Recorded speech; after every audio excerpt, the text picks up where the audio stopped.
What we'll want to work on now is adding the proper connections between our custom attributes and the attributes we want them to control. And we could do those connections via our connection editor. Sometimes that's a lot faster than using our set-driven key. Now, set-driven key does work great too, and we will be using that very shortly for our bank actually. But let's go ahead and work on connecting those other attributes. So we'll select our foot control. We can start with the right side, and we'll want to go to our connection editor. Now, if you don't want to see all of these other attributes, if you just want to see what's keyable, as we can see here in our channel box, for this left side, we could just go ahead and check off Show Non-Keyable.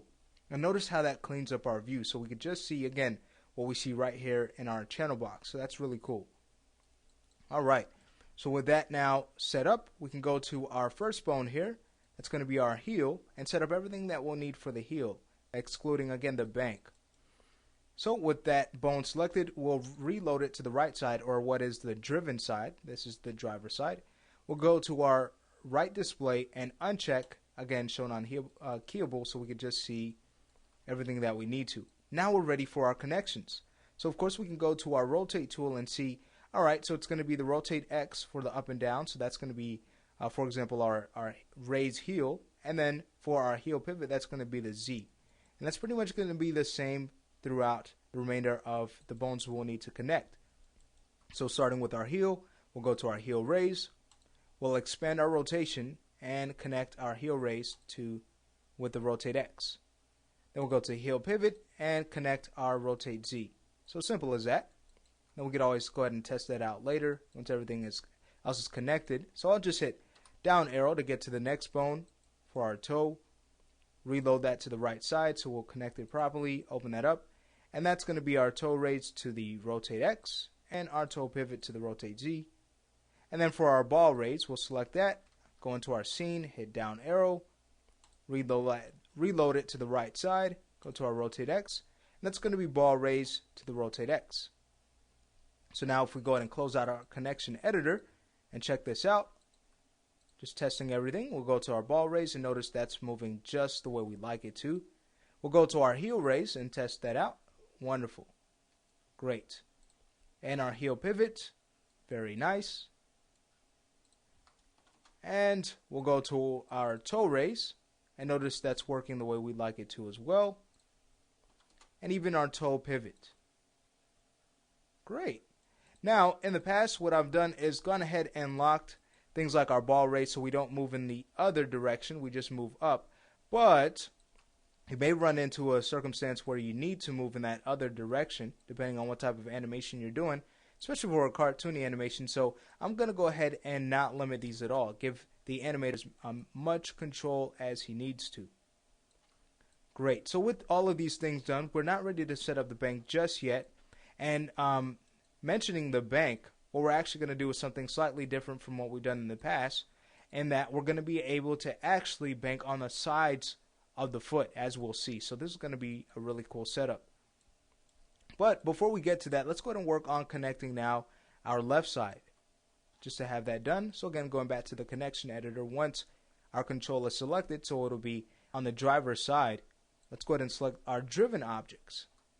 So that's going to be our heel, as we've done before, and again that's going to be the same connections. So that's going to be heel raise to our rotate X, heel pivot, rotate Z. Go back to our scene, hit down arrow, reload, and open that up. That's going to be toe raise to the rotate X, toe pivot to the rotate Z, hit down arrow, and reload. And then opening up our rotation, that's going to be the ball raise to our rotate X. And again, we go through and we test everything out. So go to our ball raise, wonderful, that's moving right. Go to our heel raise, great. Go to our heel pivot, good. Go to our toe raise, great. And go to our toe pivot, wonderful. Excellent. So now that these things have been set up for us, we're ready to start working on that bank. Now the way we're going to do that is to use two objects that are going to be aligned to the sides of the feet. Okay, and that's going to be connected all to our foot control, so everything will move the way we'd like it to. And then later on, we'll set up our set-driven key so that our bank parameter, or attribute that is, will control our objects properly. So the object we'll use is a joint.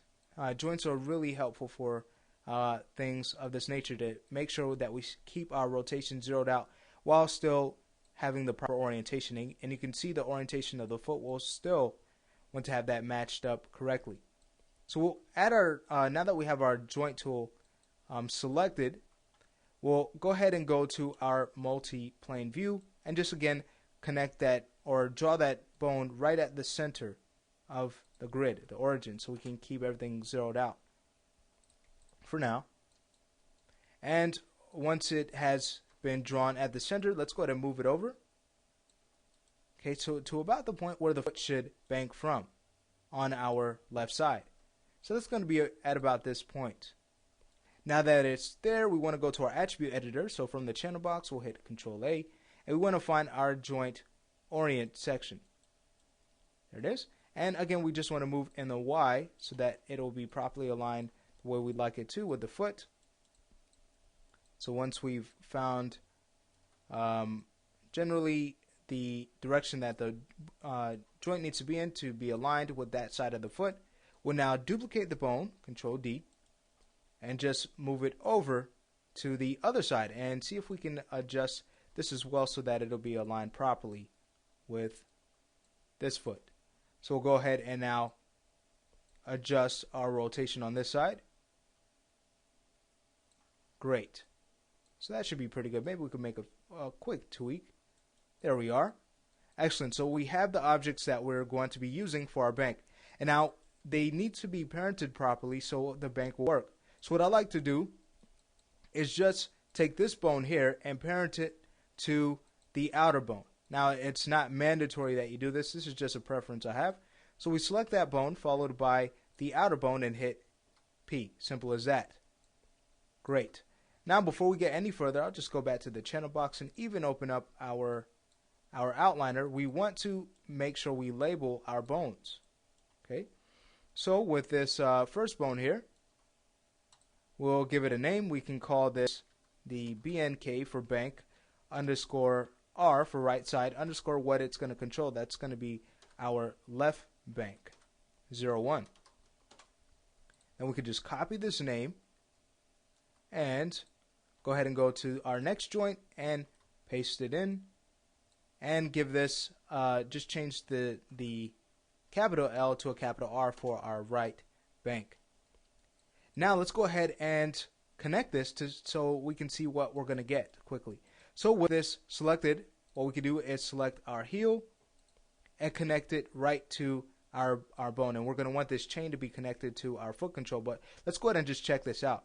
So with the heel selected first, followed by our end bone, not the root, but the end, so that this will also control our left bank, that is, we'll just hit P. Now notice what we get with that selected. If we now move the control, notice we're getting this nice bank on the left side of our character's right foot. And if we go to the right, we get something similar, a nice bank on the other side. So this is really cool. Well, now that that has been established, now that we've checked that out, we can just hit undo to before we parented.